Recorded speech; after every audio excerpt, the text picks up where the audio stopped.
open borders, shameful abandonment, disregard for human life, the prospect of more mandates and lockdowns, and the list goes on.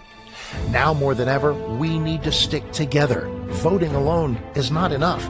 We must use our dollars to support like-minded companies that fight for our rights and beliefs.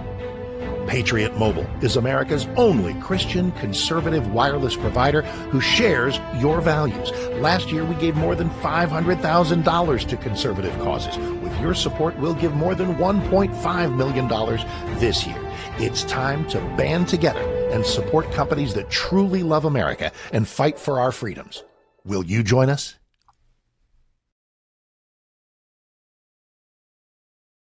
Kentucky's Voice Radio, covering the latest state and local issues with Tom Fallbush, Bob Scott, and Jim Waters.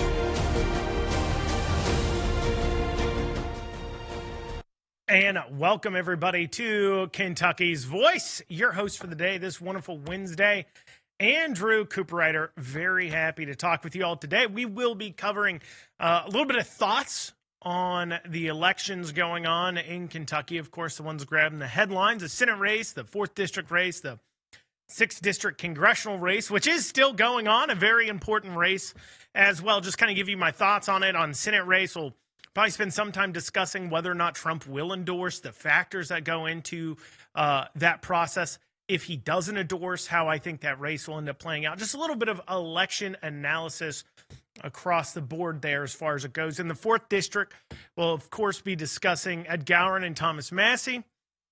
Just as an observer, I also live in the 4th District, in case anybody cares, Republican voter in the 4th District. Just an observer, I went to a few recent Republican events, and so I just have, I guess, some feedback that I see there just to kind of talk about there as well. I know everybody's very excited, but before I dig into those things, we'll be talking about this interesting story regarding the state of Kentucky giving $3,000 to a hair salon to pay their startup costs. Very interesting stuff. Is it Jacqueline Coleman's hairdresser? Who knows? I'm just kidding. It's probably not, considering this is out in eastern Kentucky. So I'll be digging into that as well. All important and good things. But if you want to join into the conversation, you can shoot us over a text at 502-571-0970. Once again, that's 502-571-0970. Send in your texts, your thoughts. I'll be taking them as they come in because I'm very interested to know what you all think about some of my analysis in these elections I'll be going through. And I got to warn you guys, as anybody who listens to me talk often knows, I am I guess you'd call it a Kentucky politics insider, but my specialty is on state level politics, not as much on the federal level politics. So when it comes to some things, I'm a little out of my depth, obviously, as far as being as informed as I am on the state level politics. And some of my approach deals with how things will affect at the state level, because obviously, for those of you who aren't aware of how the ecosystem works, these federal offices are about more than just who's voting in Congress or Senate.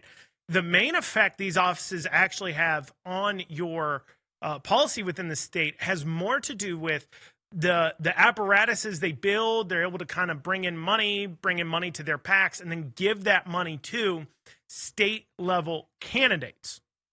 And I think that's an understated role that these federal offices play, because realistically speaking, when we're talking about whether it's the 4th District or 6th District or any other district in the Congress, we're talking about 1/435th. 1/435th.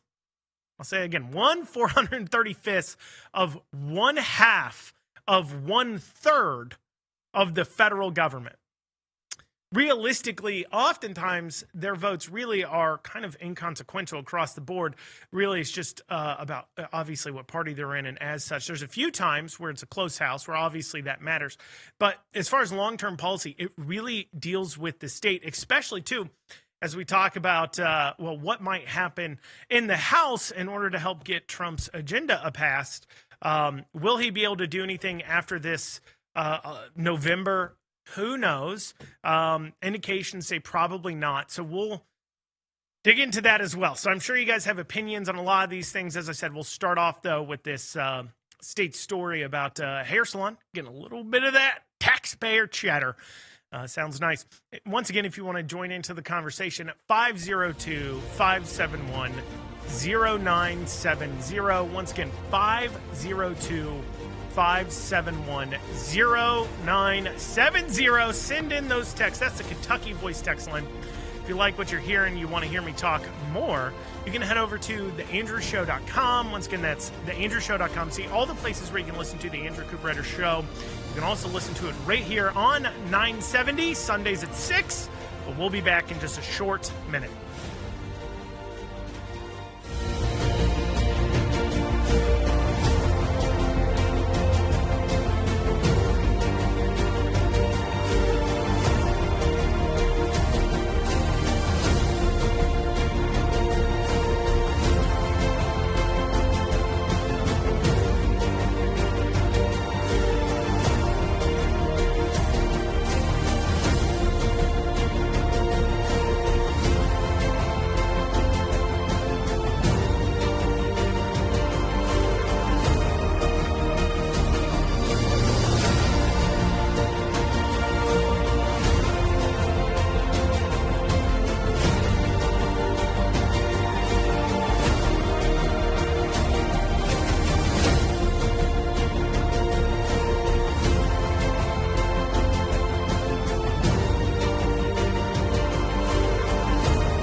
Kentucky's Voice Radio, online at kyvoice.org.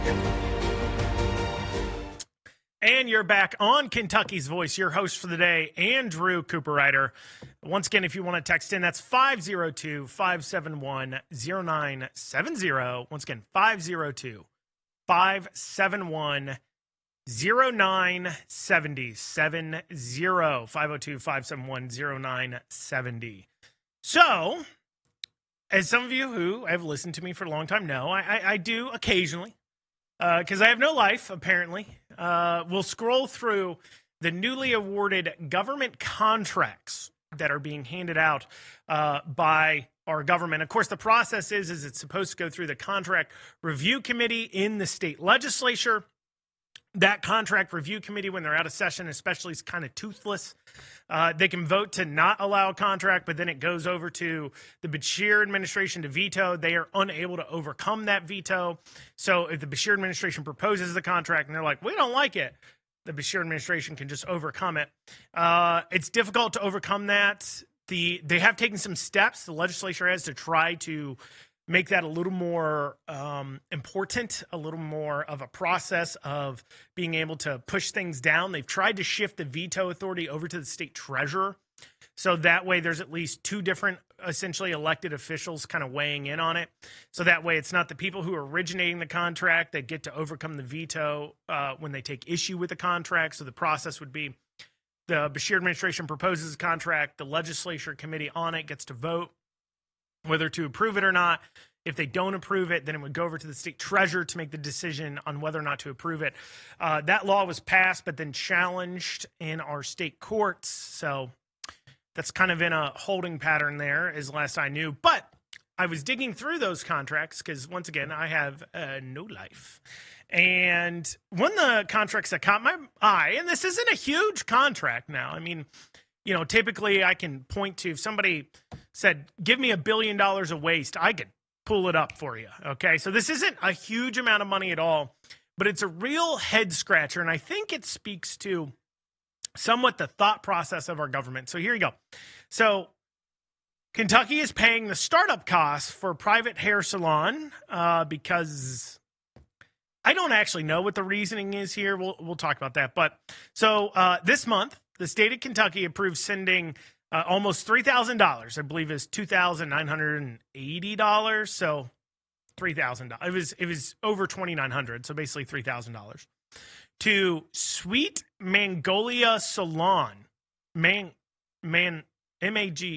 Magnolia. Sorry, not Magnolia. Magnolia. Sweet Magnolia Salon to cover its startup costs and preliminary expenses. Now, this salon is supposed to be located in Perry County. That's important as I go into the next part because there are other salons with similar names in other parts of the state, but not in Perry County, which is Hazard, Kentucky.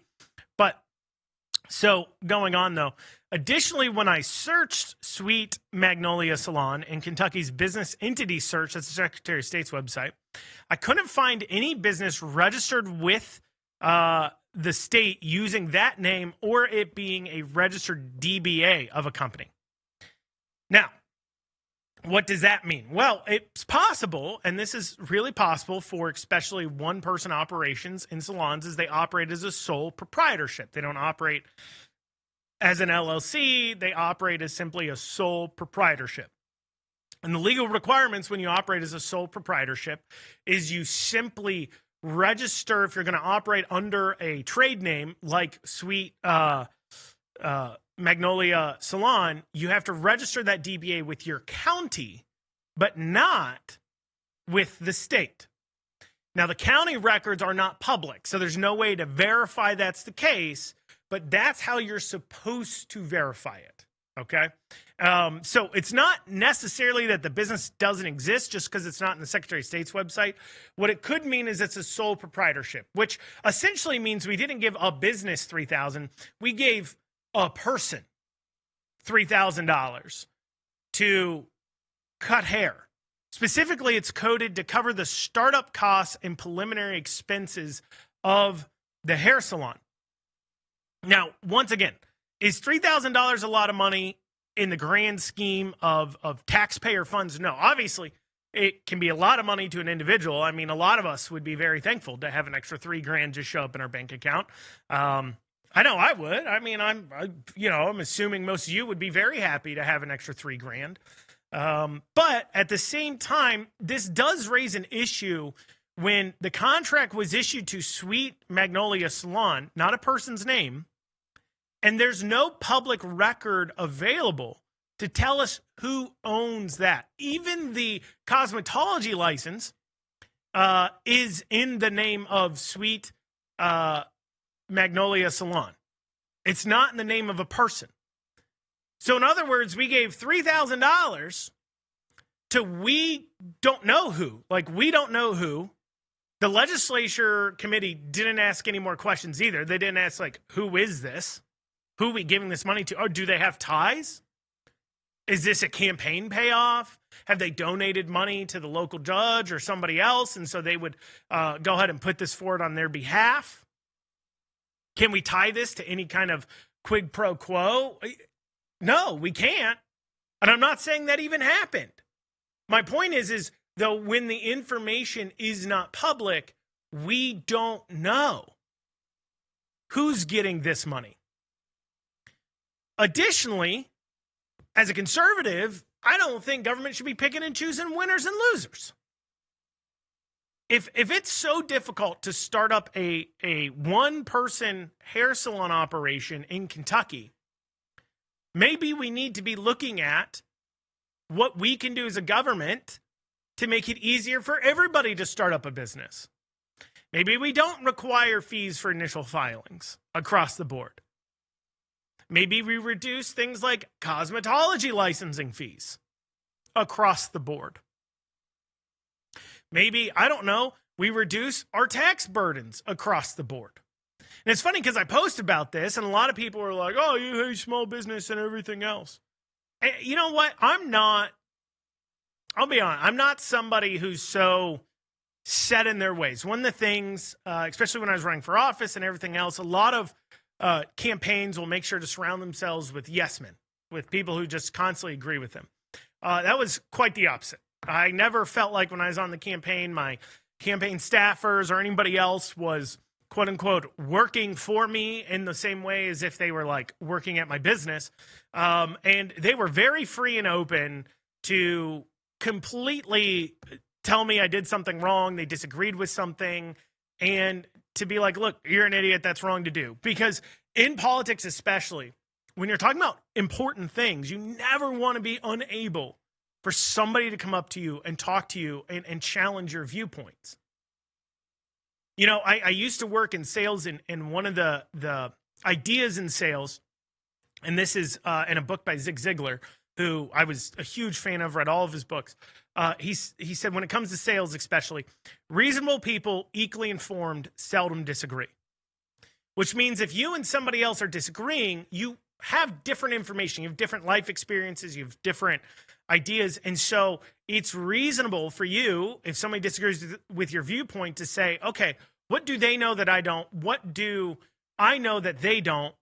And is there new information that can change my idea?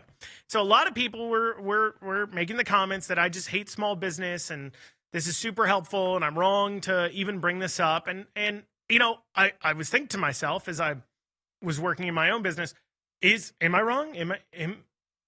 Am I being wrong to call this out?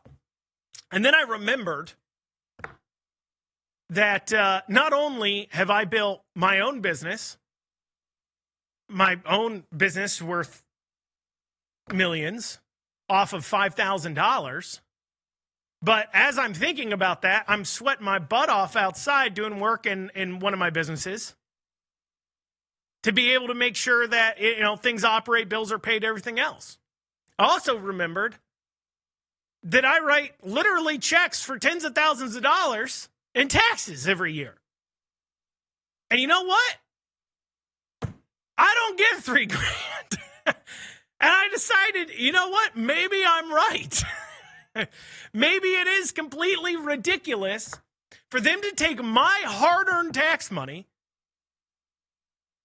out of businesses and opportunities that I've built in order to give it to somebody else to get the kind of support I never got,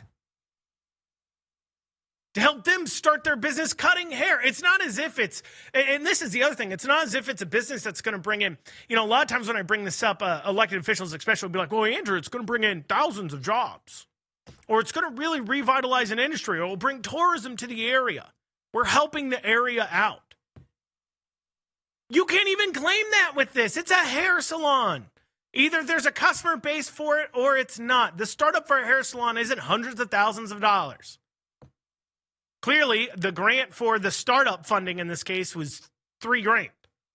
Clearly, it's not a business that costs hundreds of thousands of dollars to start. I don't know how much it costs to start. I mean, you got initial rent, leases, probably insurance, and then the initial equipment, but you probably already have that if you've been cutting hair at all, and then a chair. And I guess those chairs are probably pretty expensive. So if I had to ballpark it, like $10,000, you probably start your own hair salon for like $10,000. Could be wrong. Maybe 20. I'd find it hard to believe it was over $20,000. But regardless, it just seems like a huge waste of taxpayer funds. Just a huge waste about it. But anyways, regardless, I just want to bring that up before I start getting into more about kind of the elections. I just want to cover that. Make sure you guys know I cover state politics mainly. So Middletown, Jefferson County has at least 10 hair salons, not counting barbershops. Somebody texted that in. Yeah, I mean, it's not as if there's a demand for hair salons, somebody will fill it. We don't need to be giving tax dollars out to do it. We'll get in your text. We'll be talking about elections next. 502-571-0970. Once again, 502-571-0970. We'll be back here on Kentucky's Voice, just taking a short 2-minute break.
Now, back to Kentucky's Voice Radio, online at kyvoice.org.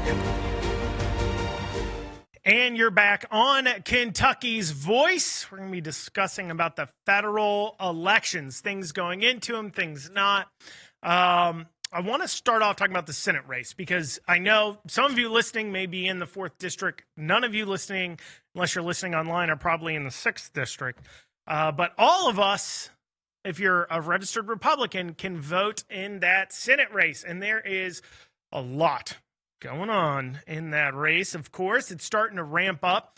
I want to be surprised if all in this race ends up topping $60-70 million in a primary. Absolutely ridiculous. When you consider the fact, okay, so let's say it tops $70 million. Oh, by the way, if you want to text in, that's 502-571-0970. Oh, sorry, 0970 571-0970. That's our text line. Text it in. I'll take your texts as they come in. But if you figure the fact that in that election, I would estimate there'll be around 400,000 people voting. If they end up all in, all these PACs, everything else, end up spending $60 million, that is $150 a voter being spent in this election to convince you guys to go in. It could go even higher. But if that's the case, this is astronomical amounts of money being dumped in. But I think that's just the way a lot of these modern campaigns are, because you know, you have all the traditional ways of reaching voters, and there's still, I think this is part of what's driving up the cost outside of inflation. You have the traditional ways of getting to voters that has been, you know, as far back as the TV's been invented, right? You got your TV ads, you have your mailers, you got your newspaper ads, and you got your radio ads. Okay, that's been your traditional way. So you have all that still, especially because a large amount of the voters are simply over the age of, let's say, 60 or so. And a lot of them aren't on social media. This is important. A lot of them aren't on social media. And so therefore, if you're trying to reach, and that's a large segment of the voters, and if you're trying to reach them, a lot of times you have to do mail or TV, you got to door knock, you got to do radio, of course, you know, several things, right? Across the board. And so with that in mind, you have all that expenses that go there, but also now you have something called OTT, which is other than television. And so that's like your Netflix, your Prime, your Hulu, your Fubo, your Tubi, your all that. So that's also a segment of voters that you target. And then also you have now Facebook, Twitter, YouTube, online websites where you have banner ads that you have to end up doing. So you have all the costs of the traditional campaigns that you had back in like the 90s. And then you also now have all these other places where if you're not doing it, also text messaging. That's the thing too, text messaging. Though really robocalls have kind of fallen off. So I guess it used to be robocalls, now it's text messaging more. So I guess that's just kind of a trade-off, whatever. But point is that you have all the expenses of a traditional campaign in the 90s with the additional expenses now of the online side of things. And so that obviously is going to drive up the price. But also, frankly, it's partially just because government does more. They just do more. Government just does more. Therefore, who's voting in the Senate especially, when you consider, too, it's such a close majority. I mean, regardless of who ends up having the majority after November, should be the Republicans, but there's some polling now that says that might be in danger. We'll talk about that. But when you're looking at that side of things, you see it's so split. You basically have, okay, if the Republicans are in power, I have these 51 or so senators that I need to get on my side, and they do so much in the government now that if I invest, I don't know, $20 million into campaigns this season, my business, my interests, my investments, that investment will end up paying off, and I could probably make $100, $200, $300 million off that investment. So I'm going to go ahead and do that. Notice I said investments and not donors because they want their payoff. I tell you that much. So obviously, it's a lot of money going into these campaigns. And frankly, voters still vote based upon funding. I know there's, when you look at the Senate race, you have, 11 or 12 declared candidates. I think you have more. I think around 11 or 12 have signed up to run. Now, Kentucky has an easy ballot access, a lot easier than a lot of other states where it simply takes 2 Republican signatures and I think $1,000. And you, too, can run for Senate here in Kentucky. A lot of states have signature requirements. Like if you want to run for Senate, you got to get 5,000 signatures in order to get on the ballot or something along those lines. That obviously drives it a lot harder. I know in Kentucky, I believe, to run as a party president, you have to get signatures, but you don't for the Senate. But anyways, regardless, because we have such easy ballot access, that does drive us having a lot more candidates. And so when you look at the candidates, you see, okay, we have, 11 people declared. Why do we only talk about these 3? Now those 11 people declared out of the 8 others or 9 others that are not often talked about outside of Daniel Cameron, Nate Morris, and Andy Barr. Obviously, the top of that pack is Michael Farris. And so, the question is, why don't we talk about all these people as often, right? Why don't we talk about these other people? Well, it's just a harsh reality of our current voting electorate does not do the kind of research. You guys listen to this are among the few that probably are listening to this kind of content that really actually keeps you informed on state level politics and the ins and outs of some of these campaigns, listening to the interviews. We've had a lot of the candidates on here on Kentucky's Voice, and you've heard those interviews, hopefully. And so you fall into that small category of people that actually watch the debates and listen to the interviews, and maybe you attend local Republican Party events, maybe you don't. Maybe you attend political rallies, maybe you don't. But you're at least more informed. The average voter, when you go out there, is not engaged with politics 24/7 on social media. They're not engaged. For an example, I am obviously highly politically involved. On my Facebook, okay, I've my page, my public page, Andrew Cooperrider. Give it a follow at KY Cooperrider on Twitter. But on Facebook, I have my public page, Andrew Cooperrider. And then I have my personal private page, Andrew Cooperrider, that is just literally like my own personal interest. When I'm on my own personal page on Facebook, even though I'm highly politically involved, I don't get a whole lot of political content. I get mostly dirt bike content, off-roading content, and hunting content. That's the 3 things I get most amount of content, and shooting content. So guns, hunting, and off-highway vehicles. Those are my categories that I get. Barely any political content. So if you want to reach a voter like me who isn't involved in politics but is a voter, even if I'm on social media, I may not be getting that political content. So you have to shell out those dollar bills in order to reach those voters.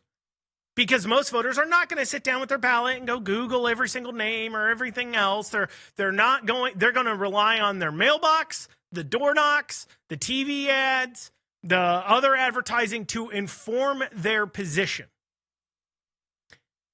And while speech is free, communication costs money. And getting that communication out there is expensive when you're talking statewide. 400,000 voters, you're talking 300,000 households. That means one mailer costs nearly $300,000 in this Senate race. One mailer, $300,000. That's quite a bit. So, of course, they're going to be dumping in a lot, and it's hard to be competitive if you don't have the millions to reach those hundreds of thousands of voters to get your message out there. It just is. That's just the facts of the matter. I wish it weren't true. I wish we had a highly informed voting electorate, but we don't. I knock on doors all the time in primaries. I can't tell you how many doors I knock on where people say, well, are they Republican? I'm knocking in a primary. It's primary voting day. Everybody on your ballot, unless it's a nonpartisan race, everybody on your ballot for partisan races in the primary is a registered Republican. They vote in every single one. They still don't know that. Such as facts matter. So when we get back, we'll talk about the lay of the land with Daniel Cameron, Nate Morris, and Andy Barr. We'll have that when we get back here on Kentucky's Voice. We'll see you in a short few minutes.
Back to Kentucky's Voice Radio, online at kyvoice.org.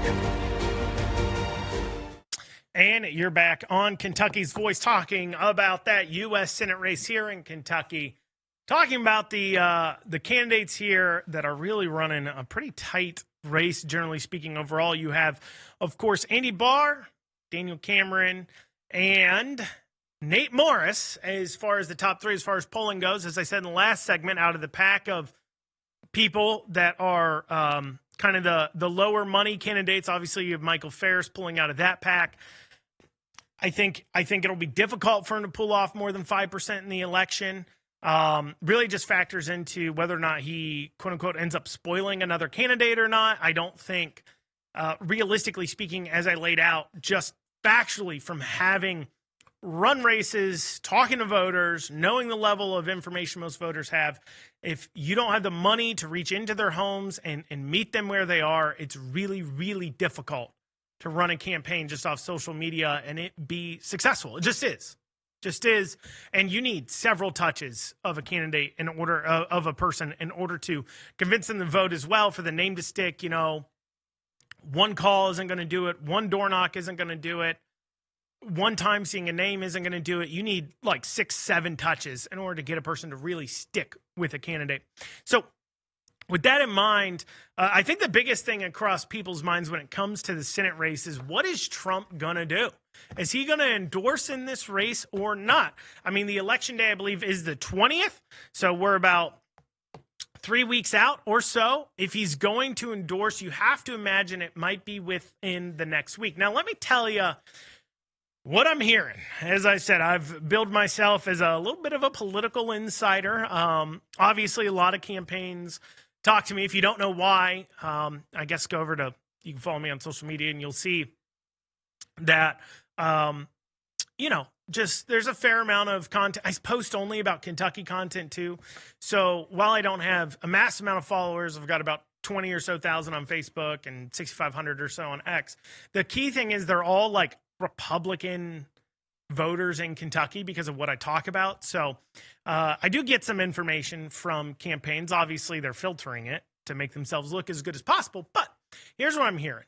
Okay. So I would say there's a belief that I think the general consensus is that Trump will either not endorse, or if he does endorse, it's going to be a multiple endorsement, probably all three. Let's talk through it, okay? Once again, if you got your own opinions, 502-571-0970. That's a Kentucky Voice text line. Somebody did text in, wanted me to remind everybody that this year's primaries are nonpartisan for city council. I know they passed a new law here to make sure city council was partisan, RD next to the name. It is an open primary this year with no party affiliation. So people need to be researching who their candidates actually are. Very important in nonpartisan races to do that research. But anyways, Trump endorsement, Senate race. It's a big question. A lot of people want to know what's going to happen here with Trump. What's he going to do? Because he has not endorsed anybody in this race yet, which is interesting because the fact he hasn't endorsed anybody has actually helped out Daniel Cameron the most. According to some of the internal polling data I've been privy to, one is the general consensus of internal polling data is that Daniel Cameron is up, but only by about 6 or 7 points on the high side.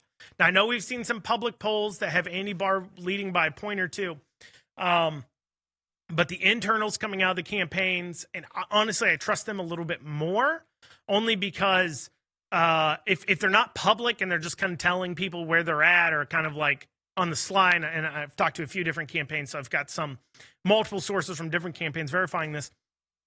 It's really important to them. They spend more time trying to figure out who their electorate is, the campaigns do, than the public polls do, because literally millions of dollars are on the line, and money spent on advertising to somebody who's not going to vote in the primary is wasted money. And so because you don't want to waste tens of thousands, if not millions of dollars advertising to the wrong people, you're going to go ahead and make sure you have a good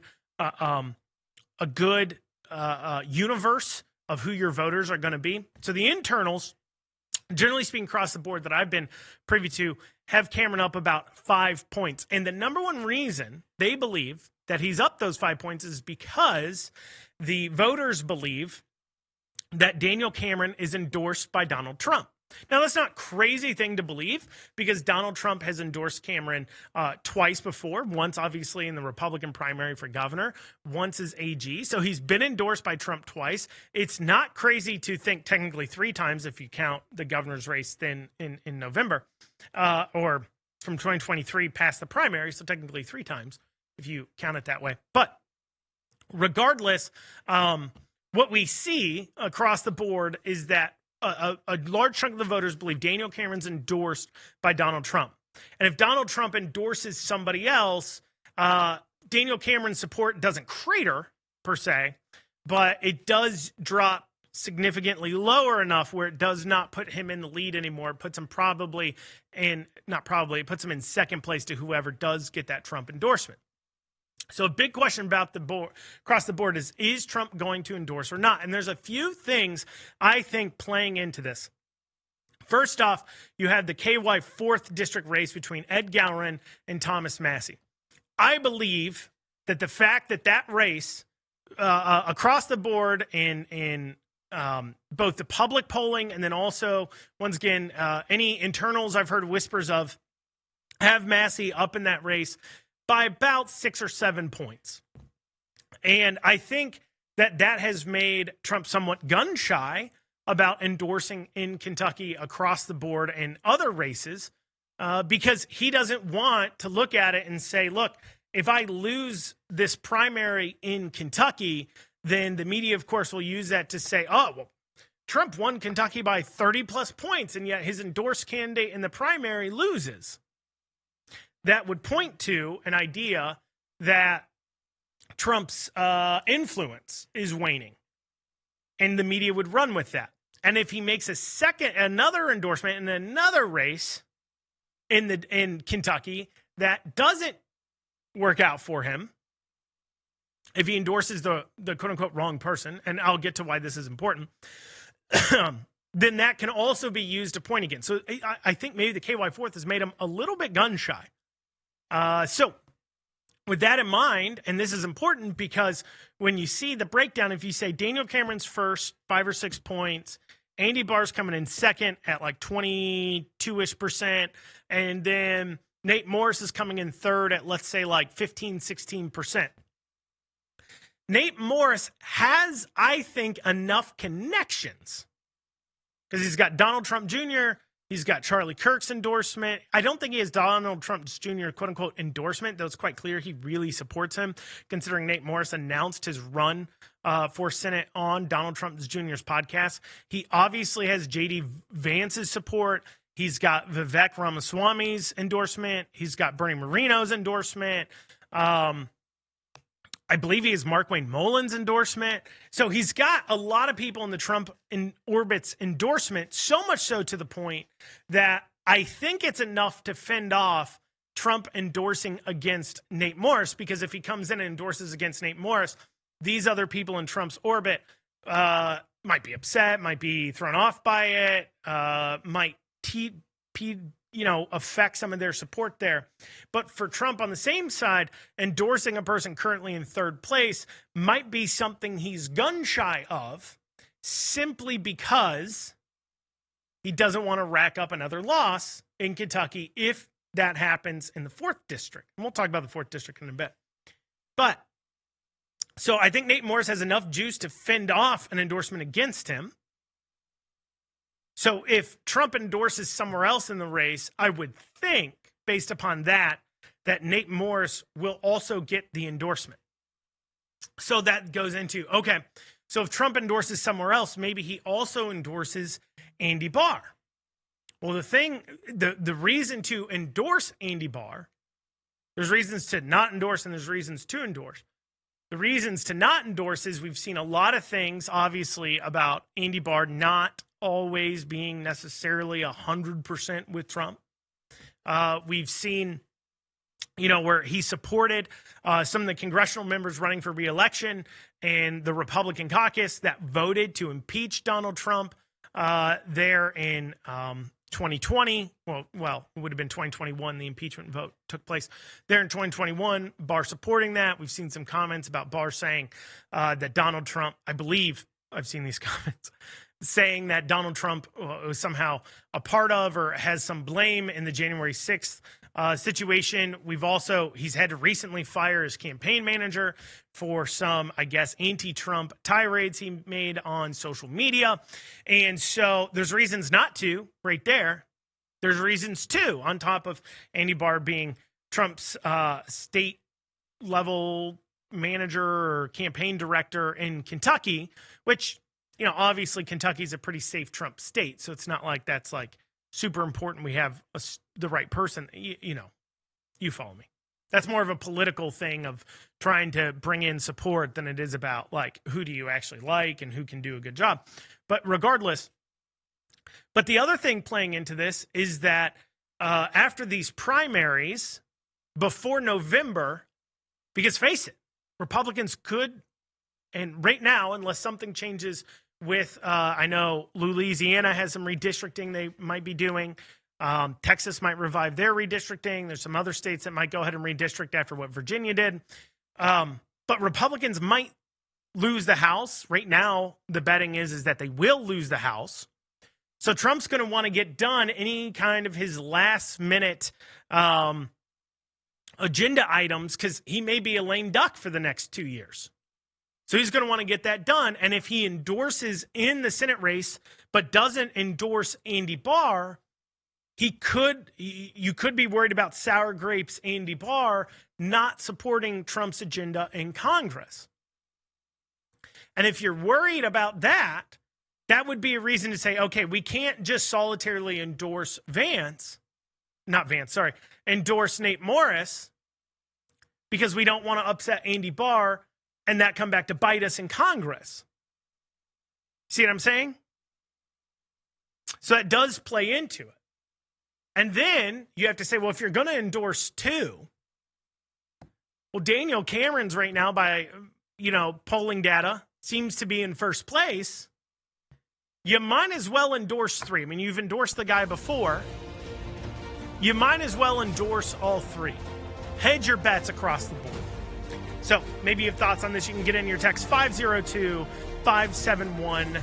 502-571-0970. That's our Kentucky Voice text line.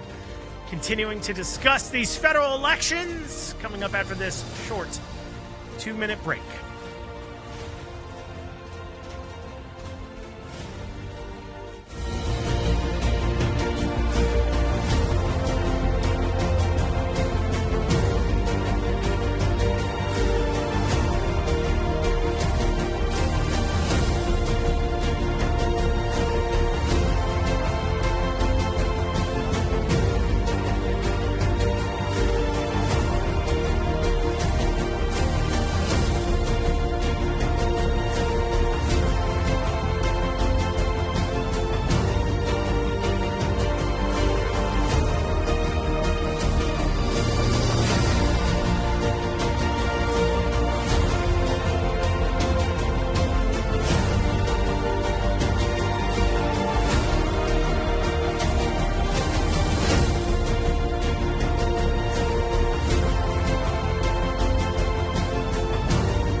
Back to Kentucky's Voice Radio, online at kyvoice.org. And you're back on Kentucky's Voice. Just finishing up our discussion there on that Senate race across the board. Donald Trump, just talking about whether Donald Trump's going to endorse or not. I'd mentioned that if he either is not, I think he's not going to endorse or he's going to double endorse. Kind of laid out my argument there. Essentially, Nate Morris has too many connections in the Trump orbit, I think enough to fend off Andy Barr. They're worried about upsetting in Congress and how he'll vote in Congress if they don't endorse him during the important time between the primaries in November when they're going to try to get some legislation done. And then finally, of course, Daniel Cameron, if he's currently, and I believe he is in first place polling wise, you know, are you going to really not endorse the guy that you've already endorsed several times that, you know, has a connection into the Trump camp? I believe Daniel Cameron even has Donald Trump's cell phone number. So, I mean, that's obviously kind of not a super personal relationship necessarily, but you know, he knows who he is.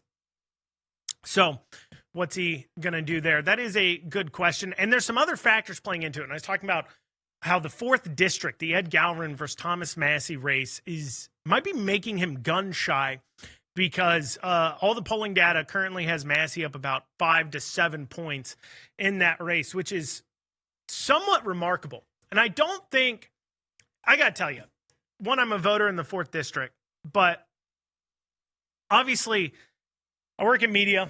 I got to comment on these things. I prefer to talk about state politics. I've said this before, but Ed Gowron, in all honesty, just from a sheer analytical side of things, is like one of the worst candidates Trump could have picked. It's so bad to the point where literally there are more than a few. There's a lot of comments on social media at this point that think that Trump has brought in this candidate to run in the 4th district, Ed, and he doesn't actually want to get rid of this. This is the theory they're throwing out there. I don't know if I believe this or not, but that Trump didn't want to get rid of Thomas Massie, but he's only doing it to keep the donors happy and keep that class happy because they want to get rid of him. And so what he did was he brought in like a bad candidate. And I got to be honest, I don't know if that's true or not. I know they asked like 10 people to run and they couldn't get them. Like they were bringing people up to the White House meeting with Donald Trump, asked them to run against Massie, and they were turning them down. But, and I'm saying this, I was at an event recently. So obviously I work in media. I want to be informed too. I'm also a 4th district voter. And so I was like, well, I want to hear what Ed Gowron has to say. I've heard a lot of things about how his speeches go and some aspects of it. And the general consensus I've gotten from it is it's weird, but I'm not gonna, maybe their viewpoints are passing aside. So I said, well, I want to go watch him speak. Guys, I tried at 3 different events to see Ed Gowron speak. He was confirmed to speak at like 3 of them. And when I show up to hear him speak, I find out he called off last minute, and all 3 were due to funerals. At one event that I was at this past Friday, the surrogate said that Ed couldn't be there because his stepmom had died several months ago. Literally, that's what he said. That's kind of different because he canceled last minute too. Like the party chair's like, yeah, he called me like last night at like 7:00 and was like, oh, I won't be there tomorrow because of this funeral or ceremony.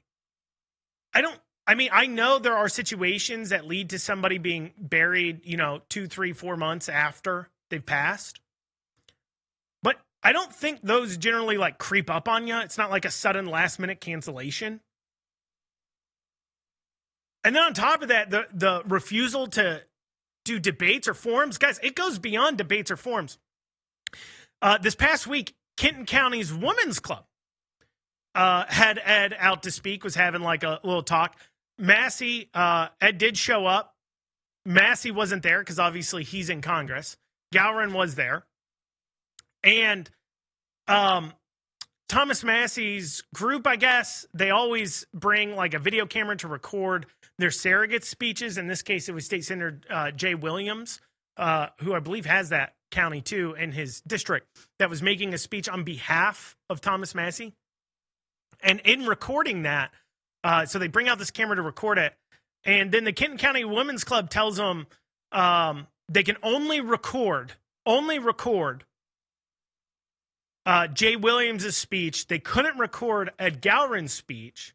Then it got even weirder because when the event started off, she came out and said, please, nobody record the speeches on your camcorder. There's no camcorders, no recording of the speeches. Please don't record the speeches. Guys, that's weird.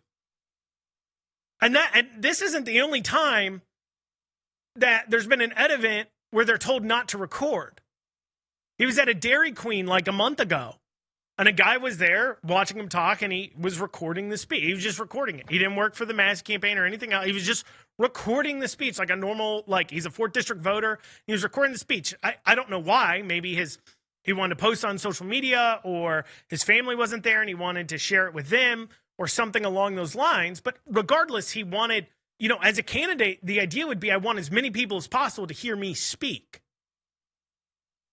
So the idea that you'd shut down somebody from recording a event you're at, that you like, you're at a DQ, well, granted that's a private business, it's like a public setting. You want people to see that speech. That's the whole point. That's why it's open invitation. You want people to see it. And so he's recording it, and one of Gowron's campaign people came over and told him not to record and demanded he stop recording.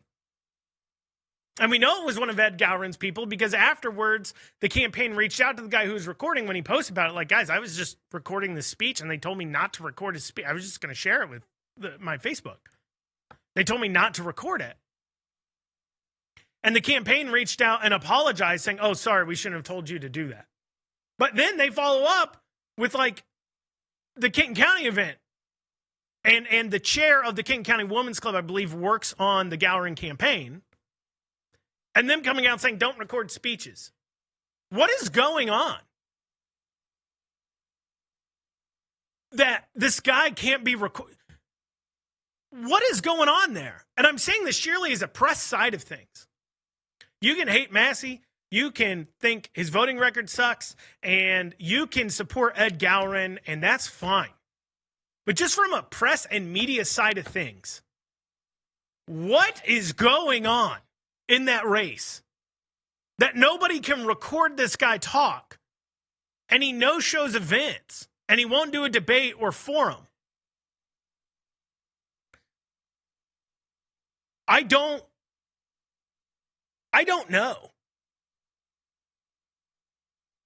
And it's just, and that's why I was talking about, like, it's just a bad candidate. Now, somebody texted and said, if Massie wins, he'll continue to backstab Trump. Look, like I said, you know, I'm not going to go into the federal side of things about voting and those kinds of things because I'm just not really, like, an expert on it. I would love to have Ed Gowron and Thomas Massie on and have them talk about it. I know I could get Thomas Massie on. I can never get Ed Gowron on. After the Friday event where he said he wasn't there because his stepmother had died several months ago. That's what the surrogate said. After, by the way, and Ed's done this too, the surrogate said it was great to be in Oldham County when he was in Owen County. Weird. And Ed one time said the wrong county, and it was a county that wasn't even in his district. Regardless, I went up and I said, hey, what? So he canceled I went up to his campaign asking them for a comment because I was there as media. I had my media badge on, everything else. And so I went up to him, asked him for a comment saying, hey, what's it? He canceled last minute. His death several months ago. Can we get some clarity here? It seems like you should have known that ahead of time. I'm really frustrated personally because I drove an hour to hear this guy speak. And I find out he's not going to be there. So yeah, I'm a little personally frustrated about that. So I said, hey, can I get a comment on this at least? Why isn't he here? What's going on? The campaign literally was like, no. And when I was like, yeah, but I would just like to know I'm a voter in the 4th District. I'm also obviously here with press, Republican voter in the 4th District here with press. And I'd love to know, I came here today to hear Ed speak and he's not here.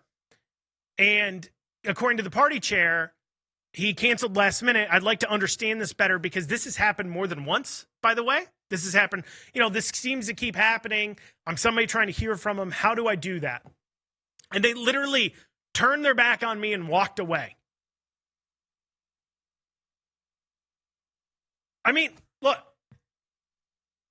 if I'm going to talk about these elections, and I try to talk about them sheerly from an analytical side of things, because I'm not trying to wade into per se on the federal elections, especially the politics side of things. I'll wade into state level elections a lot of times because I just feel like I need to, because a lot of people don't have quite the in-depth information. I know their voting records. I know what they've said and done. And, you know, if you want to say I'm something of an expert on the state level politics and what's going on in our state house, I can say that 100%. I'm not an expert at all what's going on federally. So I don't typically like to wade into these contests. I like to just be as analytical as possible about the campaigns themselves and the factors. And because I know the campaign staff across the board, so I like to have, I have that information.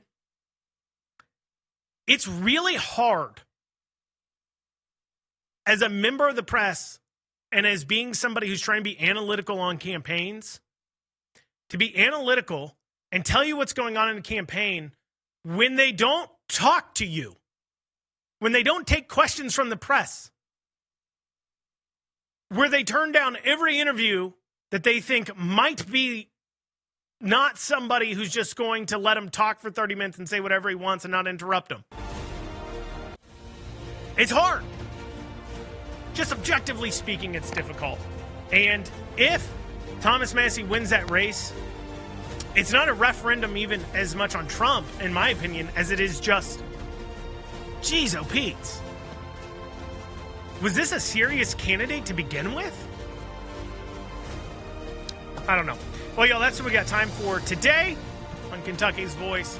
We'll see you back here tomorrow. I hope you have a great rest of your day.